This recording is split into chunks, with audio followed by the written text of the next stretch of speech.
Welcome to AFSPA Talks, a production of the American Foreign Service Protective Association.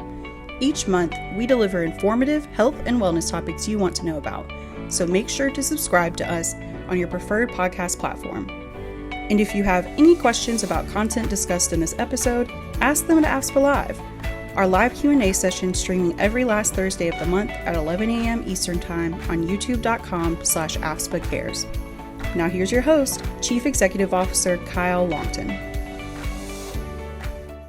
Hi, and welcome to another episode of AFSPA Talks. This is Kyle Longton, and with me, as always, is Maddie Norton.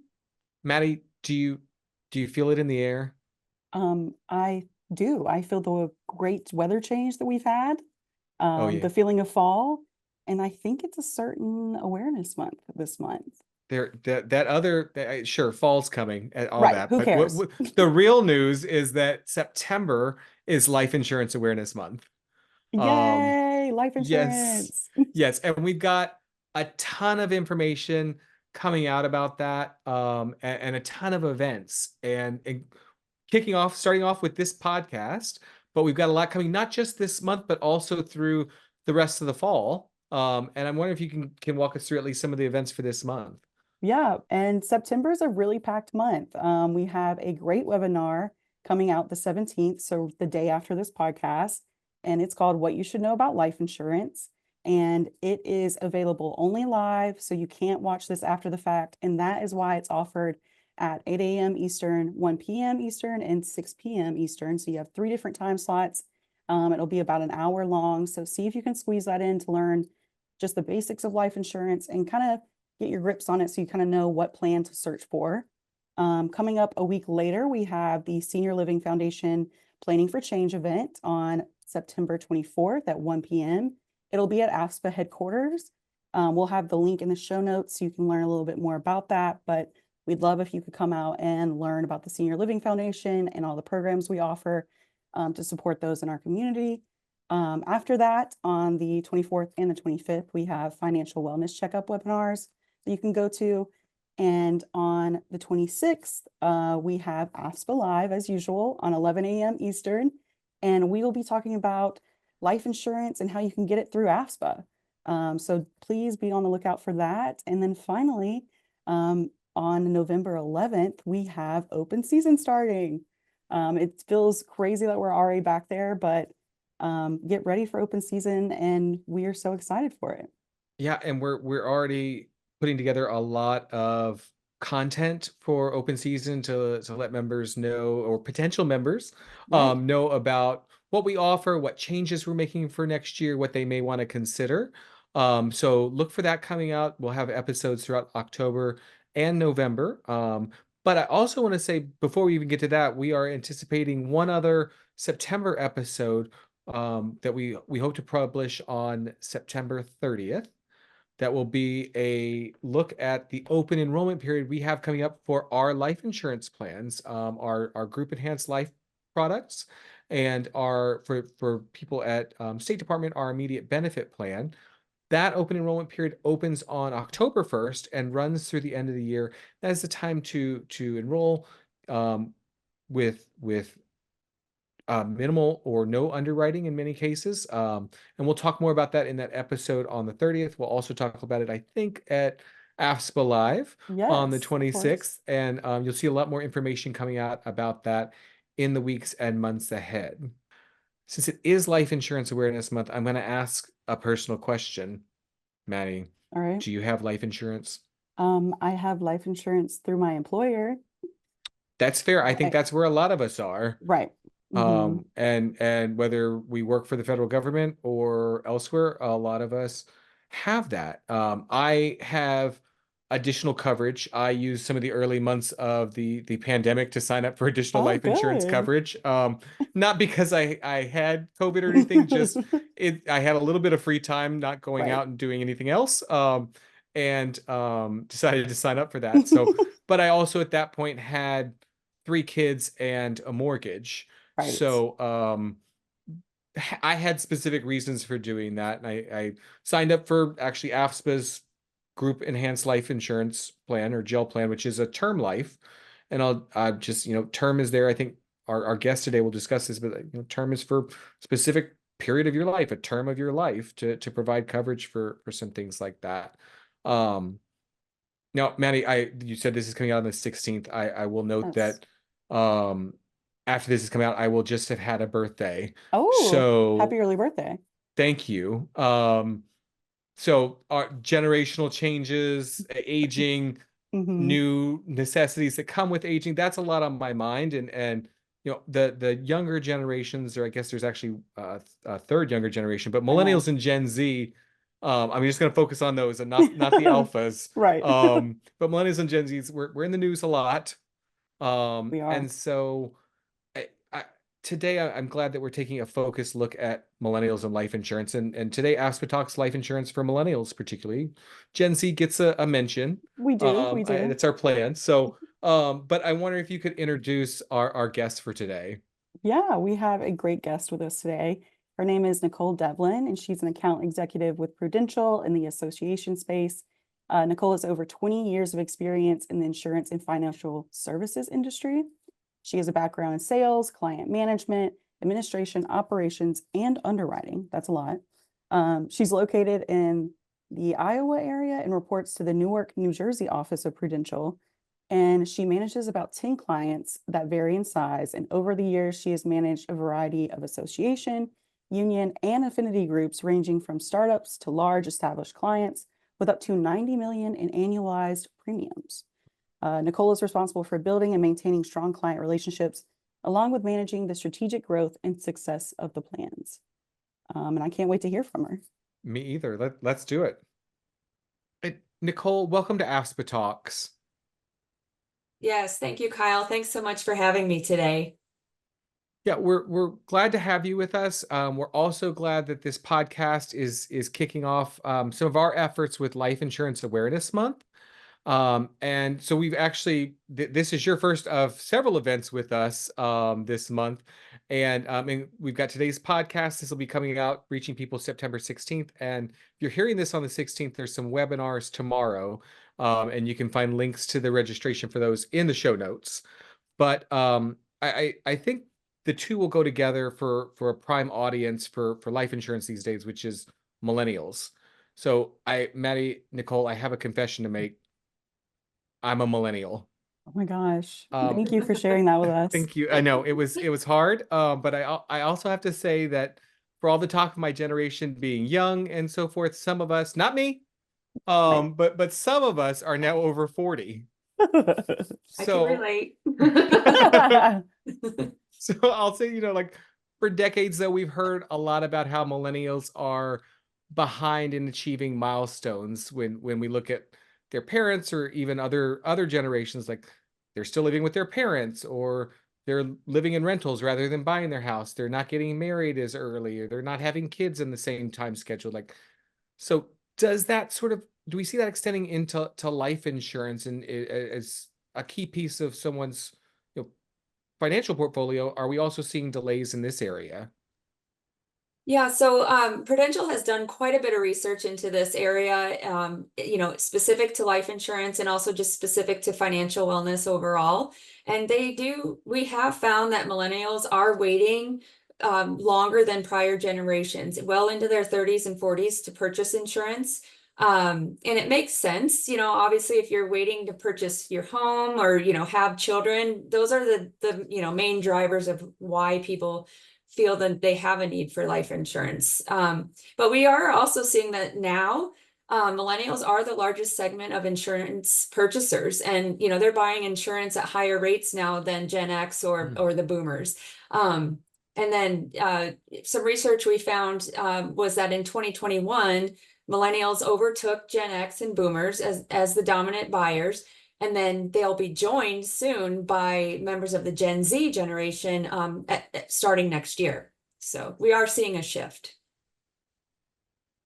We'll Is get there, oh, go ahead, Kyle. we'll get to the Gen Z questions later, Maddie, but Yeah, I yeah, know. please continue. Is there any research on why the millennials are behind on buying this type of insurance?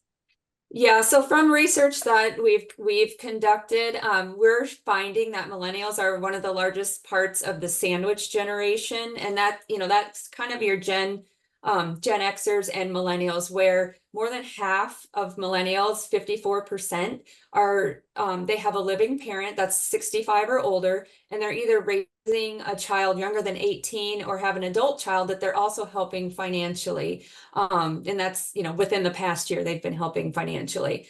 So, they're worrying about elderly parents, they're worrying about raising their children. And then we also have found that nearly half of millennials, 47%, live paycheck to paycheck and worry that they won't be able to cover their expenses. 31% aren't confident they'll be able to retire comfortably. And, 29% just in general don't feel financially secure. So, this has caused, a lot of stress and anxiety for this generation. And again, they're putting off those things that they maybe just don't have, the income to do, at the current time. They've got they're pulled in a lot of different directions. And because of that, sometimes it seems out of reach to include life insurance in your budget, but it really is an important part of your financial security and your family's financial security. Excuse me. I agree with that. It does sort of seem to come lower on the priority list for a lot of people, where it's I'll get to it later. I'll get to it later when things are better, and these pressures are coming along. But I guess, you mentioned it as being an important part of financial security, and I agree with you. But why? Why does somebody need life insurance? Mhm. Who doesn't help them? Right. But Right. I mean, you're talking about it's security for the loved one. So, but why might somebody need that? Yeah, and and there's different stages of life. You think about why would you need life insurance at all? And even many really young people don't think they need it at all. But if you've taken out a credit card or you have student loans, having just some life insurance can provide you the peace of mind that those obligations would be paid off if something did happen to you. And then of course, if you have dependents, children or elderly parents, you just want, and especially if they're relying on your income, you just may need life insurance coverage to provide for them in the event that you do pass away. And another reason people look to have life insurance is to cover their final funeral expenses or cremation expenses. And then it also would give you the flexibility to leave something behind if you have a charity that you love, or relatives or friends that you want to care for, if something were to happen to you.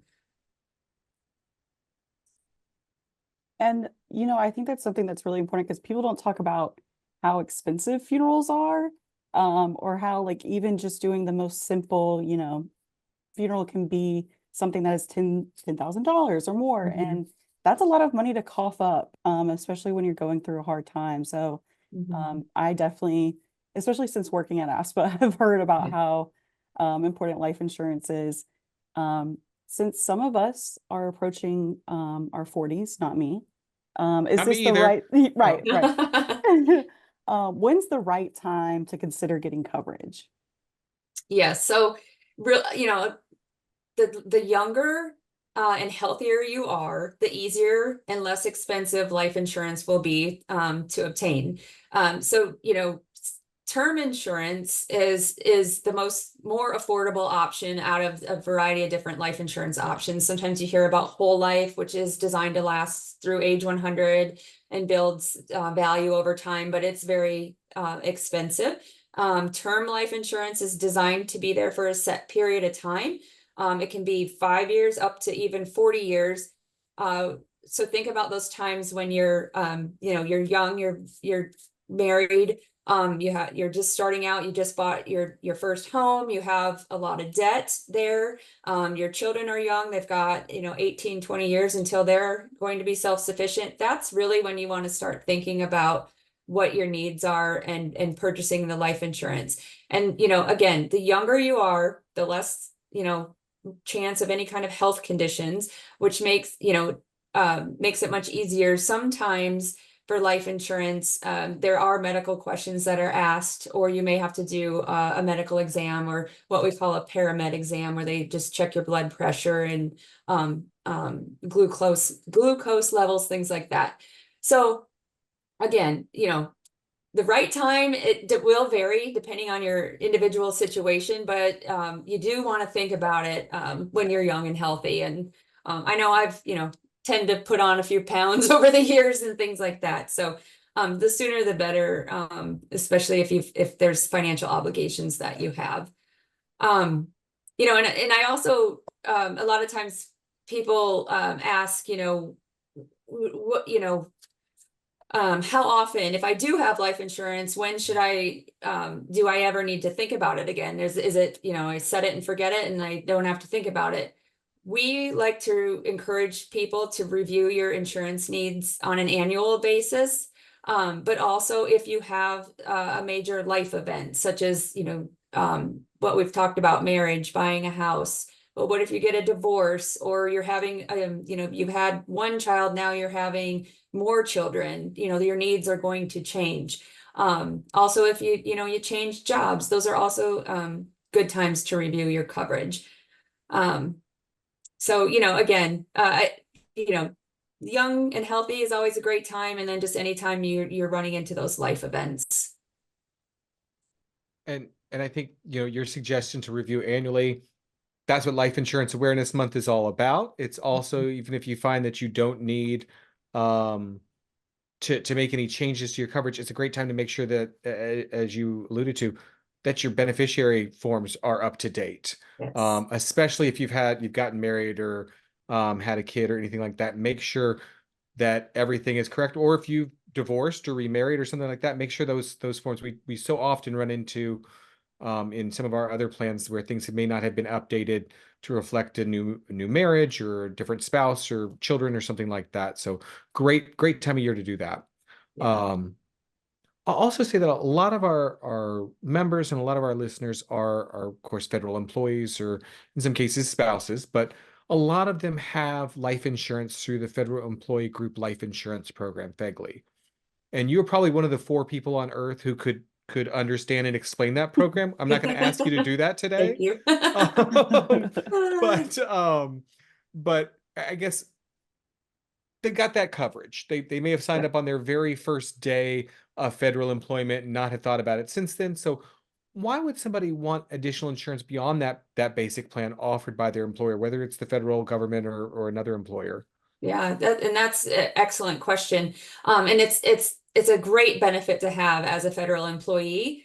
I would say it is always a good idea to have some coverage that's not tied to your employment and considered what we call portable, which means you can keep that coverage no matter where you're working. You just never know what could happen. Situations change all the time, and sometimes those are outside of our control. So we always recommend that you do have some coverage not tied to employment.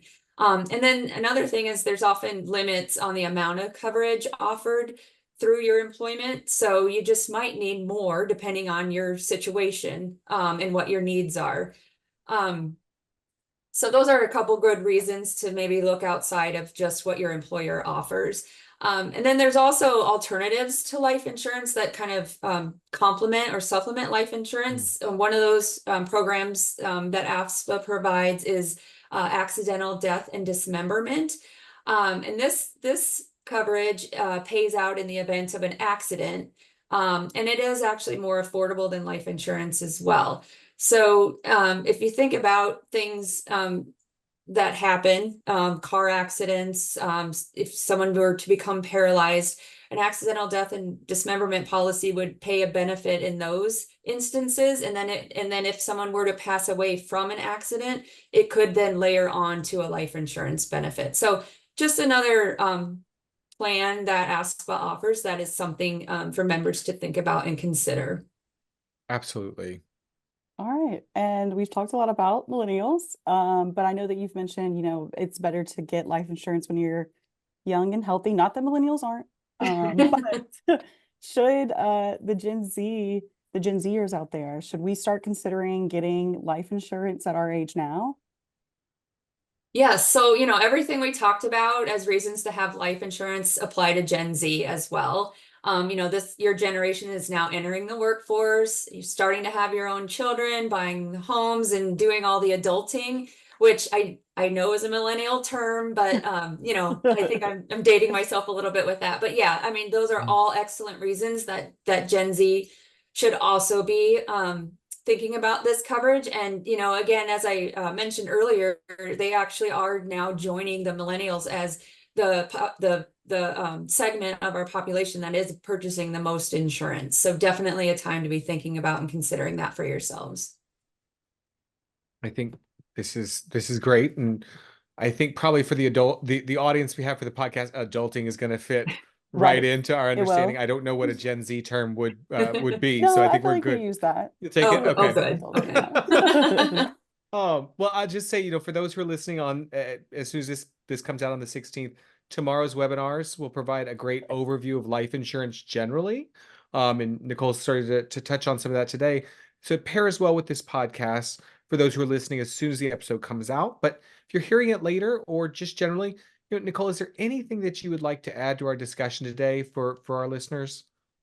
Sure. Well, I just want to mention, you tend to think about life insurance when, maybe a life event is happening. And it's, sometimes those things are outside of, once a year when you think about enrolling for your employer benefits. So I just, want to let you know that the AFSPA plans are always available. You can always go to the AFSPA.org website to find out more information on the life insurance and benefits programs offered there.